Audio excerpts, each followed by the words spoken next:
ಎಲ್ಲರೂ ಮಂಜಣ್ಣ ಕರೆದು ಅವ್ರಿಗೆ ಮದ್ವೆ ಆಗಿಲ್ಲ ಅನ್ನೋ ಗಿಲ್ಟ್ ಅಂತಲ್ಲ, ಅವ್ರಿಗೆ ಬೇಜಾರಿದೆ. ಎಲ್ಲರೂ ಪಾಪ. ಅಣ್ಣ ಅಣ್ಣ ಅಣ್ಣ ಅಂತ ಅಂತ ಇಲ್ಲ, ಹೋದ್ಮೇಲೆ ಒಂದು ಹುಡುಗಿನಾದ್ರೂ ಅಣ್ಣ ಅಂದೇ ಇರೋರ್ನ ಮದ್ವೆ ಮಾಡೋಣ ಅಂತ ಹೇಳಿ ಹೇಳಿದಿದೆ. ಮದ್ವೆ ಬಗ್ಗೆ ಡಿಸ್ಕಸ್ ಮಾಡ್ತಾ ಇದ್ರ ಅವರು? ಐ ಮೀನ್ ಈಸ್ ನಾಟ್ ಅಂದ್ರೆ ಹೋದ್ಮೇಲೆ ಅಪ್ಪ ಅಮ್ಮಗೆ ಹೇಳಿದೀನಿ, ಅವರು ನೋಡಿದಂತ ಹುಡುಗಿನ ಅವ್ರು ನೋಡಿದ್ರೆ ಮತ್ತೆ ನಾನ್ ಮೀಟ್ ಮಾಡಿ ಮದ್ವೆ ಆಗ್ತೀನಿ ಅಂತ ಹೇಳಿದ್ದಾರೆ.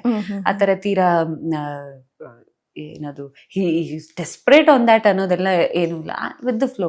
ಕೆಲ್ಸದ ಬಗ್ಗೆ ತುಂಬಾ ಡಿಸ್ಕಸ್ ಮಾಡ್ತಿದ್ರು. ಅಂದ್ರೆ ತುಂಬಾ ಕೆಲಸ ಇರ್ಬೇಕು, ಕೆಲಸ ಮಾಡ್ತಾ ಇರ್ಬೇಕು, ಅಪ್ಪ ಅಮ್ಮ ನೋಡಿದ್ರೆ ಮದ್ವೆ ಆಗ್ತೀನಿ ಅನ್ನೋ ತರ ಇತ್ತು ಹಾಗೆ. ಸೊ 1 ಸೆಕೆಂಡ್ ಎಲ್ಲೂ ಕ್ರಶ್ ಆಗಿದೆ ಇದೆಲ್ಲ ನನಗೂ ಕೊಟ್ಟಿಲ್ಲ, ಅವ್ರಿಗೂ ಆಗಿಲ್ಲ. ಆಗಿದ್ರೆ ನನಗೆ ಗೊತ್ತಾಗ್ತಿತ್ತು.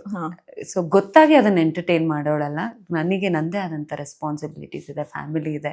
ಸೊ ಅದನ್ನ ಯಾವುದು ಇಲ್ಲಿ ಅಂತಲ್ಲ, ಎಲ್ಲೇ ಆಗ್ಲಿ ನಾನು ಎಂಟರ್ಟೈನ್ ಮಾಡೋದಿಲ್ಲ.